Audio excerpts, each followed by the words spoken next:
原來咧出去食飯，如果你有呢3個條件，多數都係好食啲嘅。我今日去咗一間我以前去食過嘅排骨飯，之前咧晚上去食嘅。當其時都抱住好大嘅期待去食啦，因為佢打正招牌排骨飯，你呢個出品肯定至少都要比茶樓嗰啲要靚啦，係咪啊？點知食咗就好一般。我當其時心諗咧，呢間嘢估計都做唔長啦咁。我覺得去唔去一間飯店食飯，最保守嘅指標就係佢唔好咁快執笠，仲未執笠咧，即係最起碼佢嗰度都有攞得出手嘅嘢嘅。咁但係佢而家唔單止係冇執笠，仲好旺啊！經常經過都滿晒人，特別是中午嗰陣啊，哇喺12點就爆棚啦，已經係要排隊嘅。咁我就好 Q 好奇啦。明明之前食咧就好一般嘅喎，點解咁多人嘅？唔通啲人傻閪咗？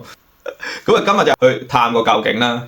咁結果食出嚟好驚豔，哇！好新鮮啲肉，同埋咧煎出嚟好香。係咯，好似遮出嚟咁。呢件事咧就令到我好驚訝嘅。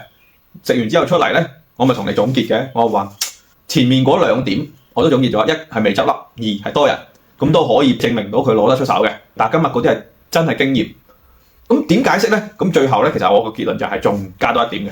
第3點就係你要唔好晚飯嘅時候去食，你中午飯嘅時候去食，你哋嗰啲肉啊新鮮啲啊。係啊。我唔知道你哋呢邊有冇早餐嘅生滾粥食啦，你哋附近。但係我呢邊咧有好多嘅，佢做一晝嘅啫。午飯都唔做，淨係做朝頭早嘅啫。我好似係5點零鐘開始有生滾粥食，嗰啲肉係特別新鮮，特別好食嘅。因為你湯煮嘅時間都係凌晨㗎嘛。係啊。咁即係越接近嗰個湯煮嘅時間，嗰個肉越新鮮咯。其實就係無論你去食自助餐又好，去食生滾粥又好，去食排骨飯都好，即係其實佢嗰啲肉啊，你想食到最新鮮，你其實中午出去食飯係好過晚上出去食飯。